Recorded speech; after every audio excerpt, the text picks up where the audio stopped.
Hello, everyone. Welcome to episode 60 of Nutanix Weekly. I'm your host, Andy Whiteside. I'm sure Jirah and Harvey saw me just react a little different when I hit the record button. I'm going to explain what just happened. I am using my thin client and my virtual desktop session to do my Zoom sessions all week. And when you use Zoom or Teams inside a virtual desktop, VDI, it reacts different. What I have discovered now that this is the second one today is that it doesn't give you a countdown or anything. It just starts recording and goes straight to the cloud. I guess it's smart enough not to try to use the VDI for the recording. Nonetheless, it catches me off guard. But that's why we eat our own dog food, drink our own champagne, so we can figure out what to tell our clients when they're looking at solutions. Harvey, President and CEO of XenTegra Gov, and also our Nutanix subject matter expert in the XenTegra world. How's it going? I am doing pretty well, sir. How are you? I'm doing great. Lots of travel coming this week. I've been home for 2 weeks. I'm not sure who's ready for me to go, me or my wife. Somebody's ready though. 2 weeks. That might be a record for you this year. Actually, it was just 1 week. It just felt like 2 weeks. We have Jirah Cox with us. Jirah, you are the official sales engineer for the Nutanix channel organization. Tell me exactly what your title is. We've been talking and working with you so long that I've kind of forgotten. I just know you show up at these things every week. No, but that explains a lot. No, I have no official role in the channel. I'm just friends with you guys. That's good. That's even better. But playing back so many questions I get from you guys in that context, it's very enlightening. No. I cover Nutanix East Coast Enterprise is my patch, which includes, of course, supporting our partners. Yeah, I saw you last week at the barbecue event here in Charlotte. Yeah, man, good stuff. How was the topic received? Really well. So it's our Nutanix Essentials Roadshow, kind of a follow-up in person to a major online event that we ran called Nutanix Essentials. Mm-hmm. And we took the airtime that we had to highlight what's new in the 6.5 release, which is, we've done a podcast here about it, right? It's in everyone's future, right? If you're running Nutanix of any version, this is going to be on your change control window at some point. Yeah. To upgrade to this release. So we focus on what it brings to our operators, our customers, their applications, their businesses, around performance, downtime avoidance, more agility. So really cool stuff. I think I actually, not even bragging, have like 5 follow-up meetings this week that we kicked off last week together in person there. Yeah, well, that's great. Yeah, it's good when people say, hey, that's great, I want to talk to you more about it. It just makes you know that they care. They're not expecting. Yeah, I mean, one guy as soon as I sat down had ideas for like, oh, hey, can I use this to do that, and the other replicate this and recover that. I'm like, yeah, I think so. Let's figure it out. They're not expecting you to bring barbecue with you, are they? Oh boy, I hope so. Man, I admit the barbecue. Okay, so here's what happened to me. You were presenting. I tried to go to the restroom. One of your sales directors caught me on the way to the restroom, and I missed your entire presentation. There won't be a quiz. It's fine. I'll have to go back and listen to the podcast. All right. Either I presented really fast or... Nah, it's okay. Let's move on. It was over kind of quick, but they were talking to me for a long time. Missed the entire presentation in the bathroom. Yeah, no. Okay, let's see. So the blog we're reviewing today is Snapshots to the Rescue, Build a Bulletproof Data Protection Plan powered by Nutanix Snapshots and industry-leading backup vendors. Jirah, you want to set us up by the opening paragraphs here and how important this topic is? Totally right. I mean, the author opens with storms, tornadoes, human error, and ransomware, right? It's super timely, as Florida is like certainly still even in the process of recovering from the latest round of severe weather down there. But and as usual, right, these kind of blog posts start with like a cost of downtime per hour. I've yet to meet a customer that has their cost of downtime that clearly measured and monetized. We all know it's out there, right? Of course, if the business didn't need these systems, that we wouldn't run them, right? They're there for a purpose, and they run the business. I've had somebody give me figures before. I more often encounter just like, it's like, yeah, sure, there's a dollar per hour cost, but there's like that loss of trust, right? Like if we aren't good stewards and custodians of the business systems, right, that's when anything from I won't be here to we'll get replaced, to systems get replaced, to things get migrated or outsourced. Like there's all kinds of other worse impacts, even, right, in my mind, for the folks we support in our IT practitioner practices, than just the straight up dollar per hour cost of downtime as well. All these things are terrible, right? You don't need a long list of reasons to avoid downtime. It's painful no matter who you are. Right. But yeah, so it's been part of one of our hallmarks for years and years, right? Is Nutanix as a platform for your apps and for your business is a unplanned downtime reducing platform, right? It's better self-healing, faster self-healing, more resilient, software defined, and of course, non-impactful upgrades, right? So that let you keep the lights on while you also move on to newer platforms. So the first thing I think about when I think about last week in the hurricane, say down in Naples or Fort Myers, if your data center is close to where those boats are piled up on the shoreline, that's the first problem. Yes. Yep. Probably. That's what these, I don't know, what's the classification for data centers called where it's hurricane resistant? Yes, hurricane resistance. They'll give you different levels of resistance by what they're designed around to be able to take from a wind standpoint. But again, if it's right there, then I don't know. It's doubtful, right, that you can take any sort of direct hit, and still depend on everything to be 100%. Even if the building walls don't cave in, there are other things that may happen that will cause you downtime. Well, if I'm reading this article, right, so the storms and tornadoes and hurricanes, that's super important, right? But it's the human error and ransomware stuff that it's undeniably out there waiting to get you. Yeah, for sure. So, Jirah, the next section in the article, after we kind of intro the reason why it's important. Real quick, Harvey, you said somebody gave you numbers before. Did you think they were right? No. Too high or too low? No, too high. It's happened to me more than once, admittedly. And the first time it happened, it was more than the company made in revenue for the year. So it's pretty easy to prove that one out. Depends if you're talking to the insurance adjuster, I guess. Well, maybe. We just had a whole new revenue stream. So the second time around it happened, it was a little more believable, at least. Yeah. But I don't know how much time that person actually took and put into coming up with that number. But like I say, it was a little more believable.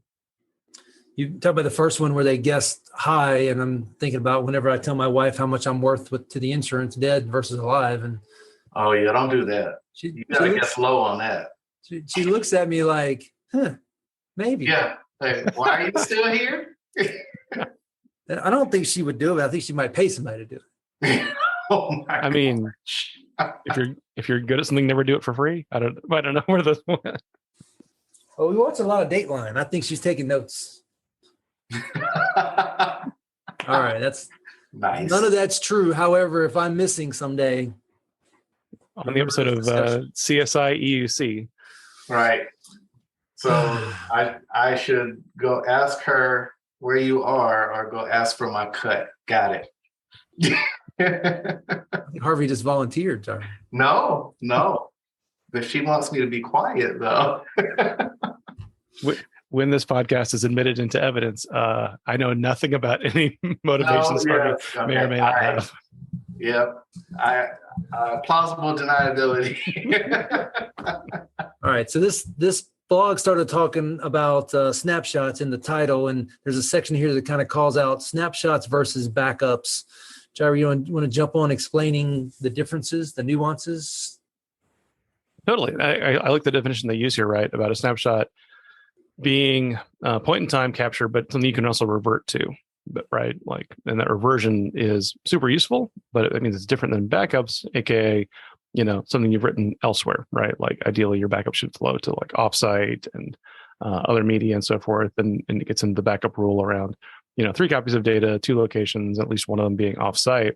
But the key there is that, your backup is a different copy of your data, right? So of course, like, we mostly all understand, but it's always good to remind folks, like, snapshots are not backups, but both are super useful, right? I use the phrase with my customers, like the spectrum of recovery, right? Like there's lots of things we could do to recover the data, right? In terms of like, resiliency and imperviousness and like how far do we have to go to get it versus like how quickly do we get it back? And we always want to have like a lot of options, right? We don't want just one, this is the only way to recover my data. I love how you're so official and so efficient. I go with oh no, and oh snap. Snapshot is for like oops. Backup is for oh no. And then there's that whole other piece of the spectrum that you just got to be prepared for. Yeah, on the Harvey spectrum, right, you have more options. Yes. and rolling into the next section there about but why Nutanix snapshots? People have heard about snapshots, forever, right? They're part of almost every platform you ever touch. So what's sort of unique and compelling about Nutanix snapshots? Well, they're super, super usable, right? They're very fast, very efficient. They're part of the storage layer itself, and they're actually powered by our metadata. So when you take a snapshot of your data, we're doing that on our side of the system. We're not actually having to shuffle your bits on disk to do that, right? But it's also, it can be totally natively abstracted from your VM. So your app owners, people running your VMs don't even have to notice them, right? So you can also get very fine grained about that. You can snapshot just, a handful, three VMs, 10 VMs that run a certain application, not need to worry about snapping things at like the data store level, the container level. So guys, I want to bring in another layer to this conversation, and that's redundancy, right? If I'm running a hot or hot warm data center scenario, let's go hot. That's part of this story too, as far as being available before we even start talking about snapshots and backups, even though they all apply. Completely. Yeah, for sure. I mean, like it's into, articulating your application's requirements, right? Like, do you need to have zero impact whatsoever from even like power failure, right? Truck hitting building failure. Well, then for sure, right? Then of course you need to have two different buildings, 2 different availability zones, and you need to have your application that can run across both of them. Right? If your application is Microsoft Access, that's not going to happen, right? So you got to have certain levels of application availability or resiliency that you can put across infrastructure resiliency. And so that resiliency, as far as being hot in terms of the locations where it's running, comes down to, first of all, how much money do you have to spend? Yes. Second of all, will your applications even allow that? Is there any other major factor that determines whether you can do a hot scenario? High quality networking, operational knowledge, architectural design knowledge, or of course, vendors can provide that as well. Yeah. And in some cases, going back to my old school consulting days, if it was a hospital with one location and their, active was either not relevant, or their active was, 2 data centers on the same campus, which, wasn't hurricane proof at that point. Sure. Yeah. Well, there's always that kind of comes in some ways with the cost discussion, right? Like the rationalization of like, we could always get more availability. Do we need it? Can we afford it? I think about like restaurants often. Like restaurants don't have the strongest, business continuity plans, because it's like, well, if we don't have the restaurant, then there isn't a lot of options to like run elsewhere. Right. Not a lot of migration ability there. Yeah. All right. So let's take the conversation back to snapshots and backups. Just as simple as you can define it. What is a snapshot and how does it compare to a backup, Jirah? Yeah. So the snapshot is your ability to take the running data, where it lives and where it actually runs, like on a Nutanix cluster, and then create a point in time bookmark, if you will, to say the way it was at this point in time. Hold on to that, right? Let it keep running. We're not holding up the application, but put my thumb on that page so I can go back to it quickly if I ever need to. Okay. So then, what the analogy breaks down with our snapshots, right?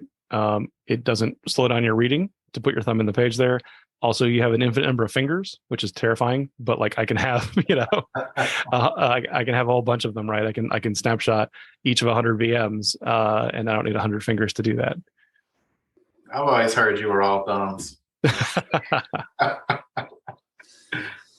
And snapshots enable me to reproduce the VM somewhere else, and in a sandbox. It gives me lots of options beyond just getting the machine back to exactly where it was. Totally. Yeah. I mean, elsewhere or also in the same spot, right? I could like take that snapshot that occurred, whatever, an hour ago, a day ago, spin that into a new VM that can either become the production VM or the production system, or I could also put that like in a sandbox for like forensic analysis or reconstruction or reproducing a bug. Could be a dev system. Some people, that's how they create a dev system, right? Is like snapshot production, clone it, change some IPs, fix some AD membership, and then bam, instant dev system.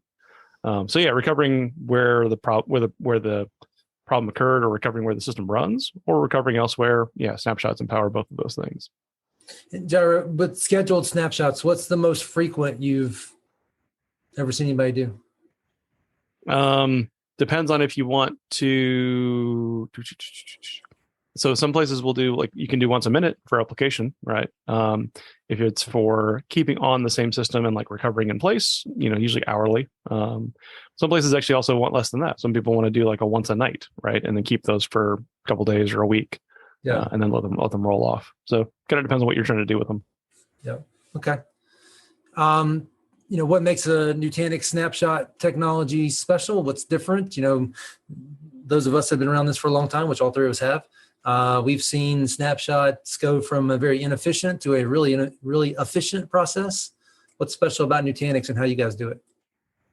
Yes, a couple of things would be that, we do them at our layer, right, in the storage on the cluster, so that whatever hypervisor you're running, you can take our snapshots and have that be out of band. That gives you a little bit of security, gives you a lot of performance actually as well, so that your VMs don't have to like suffer that kind of stun or that kind of pause in their operations as we take these things. But also they're also very space efficient, so that our snapshots only take up as much space as you have changed data on the system or on the VM. So walk me through modern day how that looks. Is it a monolithic point in time, or is it differentials between the very first snapshot?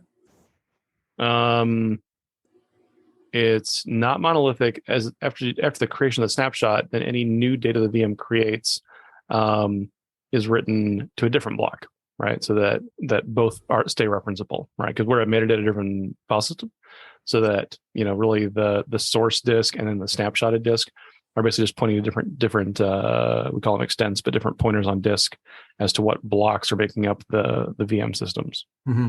So it's just like a table, like a table of contents, if you will, that says, okay, here's where all the differences are for this machine's image. Totally, yeah. If you're in a snapshot and you're making revisions to the book, if you will, for the table of contents, then yeah, if you're in a snapshot, maybe page 49 connects to page 61, right? But you can't tell.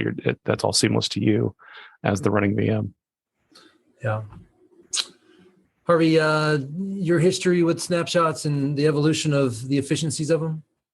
I mean, the way that Nutanix does it with using the metadata, I mean, it makes it much, much faster and much more seamless than I've seen in the past. And anybody who's been working with snapshots for any long period of time will know and notice the difference as soon as they take the snapshot. I mean, it is much faster and much easier to go back. I mean, basically, I kind of liken this in my head as to you're defining the undo button. You press the button to create the snapshot, right? And that's the point you're going to go back to if you hit the undo button, if you hit your moment. And it's the speed at which you can do that and the ease at which you can do that is a lot more improved than how it used to previously go. Where Yeah, does speed is key, right? where does the memory data tie back into this, if at all? So we do these on our storage layer, actually. So it's the VM disk contents. Okay, so but what about like quiescing the memory? Is that an option as well? You can definitely choose to quiesce your application, right, flush to disk if you want to. Most application owners, right, will want to do that infrequently, right? Maybe they'll do that once a couple times a day, perhaps, or do it at night versus doing a storage snapshot without a quiesce, right? Crash consistent versus app consistent. Right. So yeah, totally an architectural decision there, right? Both are available to you, but most people aren't going to want to do the quiesce too often, right? Because that makes your memory run at the speed of disk, which is not what most applications want to do. But Harvey, like you were saying about the speed right there, right? The speed combined with the usability, I think, is what I enjoy demoing it to customers. If I have a snapshot that's an hour old, a day old, or a week old, I can take any of those three and spin it into a full clone running VM in seconds. And it doesn't matter how big or how old the snapshot is; it's immediately usable, right? So like that's what I try to hammer home with most customers is like the usability there means, there's probably always new interesting ways you can use this technology that you're probably underusing it right now, Right. and that you could speed up existing processes that you already have in your organization. Yeah, and I mean that makes a huge difference because being able to take a snapshot, like you said, and just create another clone of it based on that snapshot, like you can easily, try to troubleshoot something where you create a snapshot. I mean, create a clone based on that snapshot. Take that clone off the network, right? If you need to do what you need to do to diagnose your problem. And then, you can take that back to and apply that to what you have in production.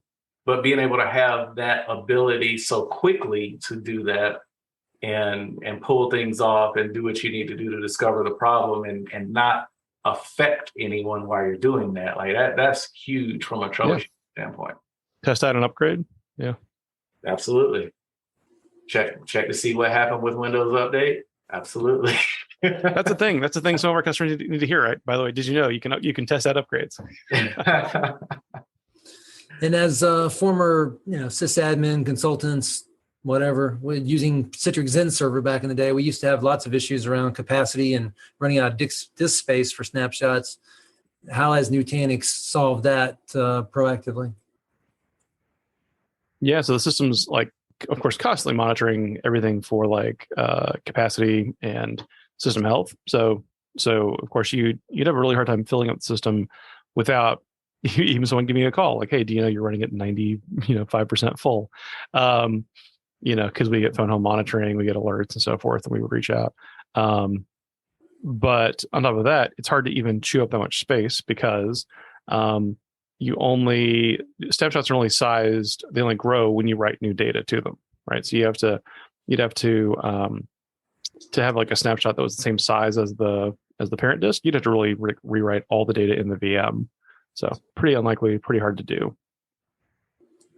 So what most customers see is you can keep a bunch of snapshots around. Usually I coach customers without like specifics. Keep around like, hey, a couple of your last hourlies, keep a nightly or two. Because you'll see that the capacity there is like a rounding error on the whole cluster, right? Your change rate is just usually not that high. And Jirah, all this is definable within Prism Central without any third-party tools? Yep, fully automatable, fully native to the platform. Okay. So you should really think about when you deploy Nutanix, right? This is just the default security blanket you need to put in place around all your applications. So that brings us to the next section around third-party vendors that add data protection technologies into this. I struggle with this sometimes because if I got Nutanix and I'm doing cluster replication from one cluster to the other, maybe even a stretch cluster scenario, if I'm doing snapshots, is that where that all ends? And at some point I need a third-party vendor to get that snapshot turned into a backup, or can I do backups just with Nutanix without a third party? No, yeah. So back to the beginning, right? Calling back your snapshots, not backups. So for sure, yeah, no, 100% still recommend for sure, like using our data protection partners, right, to use us as the snapshot creation technology, right? The source. But of course, like, virtually every customer is going to want to have some kind of policy that justifies bringing in a data protection partner, right? Like this article highlights, our friends at Veeam, at Haiku, at Cohesity, at Druva, and how they've each adapted to using our technology as part of their like ingest system, right, for data protection. But in general, like snapshots, they should. Another rule, we haven't talked about this yet. Like, in my opinion, snapshots shouldn't exist longer than they would be useful to you, right? Like, you would never clone a system that was probably like a month old, a year old, right? It's past its prime, it's past its shelf life of utility, right? Data that old really should be like a backup, because you're probably pulling back a database table, a file, an artifact or some kind of a binary. You're not going to pull back the entire system and say, this is the system as it ran byte for byte in 2016, right? So backup systems, copies of data that old become backups, right? Backups need a lot of things, right? They probably need colder storage, right? They shouldn't be on primary storage. They need a separate, usually a separate vendor policy is encouraged, right? Like, this is my backup provider. It's a different company. You might need to send that down to colder storage, or sorry, I said that, but possibly even offsite, right? Whether offsite for you as a different location or the cloud. And what else? Oh, often you have policies there around like retention and worm, right? So like retention meaning like this data can't be deleted sooner than maybe say 7 years, or this data cannot be deleted or edited or changed whatsoever until that time, right? Like, don't allow modifications. It actually might have like legal ramifications to say it's written once and then can only be read after that. So for all those kind of things, like, now we're not describing primary storage, right? That's a specific kind of archive tier workload, which you can certainly use Nutanix for that as well. But that ingest engine still stays a backup partner who is, setting the policies and doing that initial data copying there. And the backup partners, are they the ones that enable like file level restores? Potentially. Yeah. It depends on if you're wanting to do indexing would be a backup partner activity. Yeah. File over restore can be as well. Mm-hmm. Harvey, I know you got a lot of experience in conversations with customers. What do customers need to know about the options? Well, I'll go back to define one of the things that Jirah talked about, which I think is very important. He talked about worm data. So worm is write once, read many. You might also hear that referred to as immutable. But it's the process by which you got your backups that can't be changed for whatever period of time it is that you set that retention policy to. And I mean, at this point, where we are kind of in the IT sphere right now, if you don't have a way today to make your backups immutable, you are still very, very much at a danger of, some of these newer malware type issues where, it targets your data and your backups, specifically so that you don't have a backup to get your data back. And you just need, if you can get it to the point and use a solution that gives you that worm, that immutable, that ability to have your data be unchanged and not have a way to change it, then you actually do have a way to come back from in any of these, malware, ransomware is mentioned in here. Human error is also mentioned in here, right? It can be an oops. It doesn't have to be I gotcha. The oops is also important. Totally, right? It's almost like there's a part of modern system design that we want to have certain parts of the environment that are actually actively hostile towards change, right? Like, yes, whether that's intended, accidental, yes, privileged admin, attacker. Like, it for some parts of data and some parts of storage, like backups, it's actually easier to say no changes, right? I don't care who you are or why you want to make a change. Right. Yeah, I mean, I think that's very important, and sometimes that is the key between I have a way back and I have to find different employment. So, guys, how does the immutable conversation kick in with the 3-2-1 rule?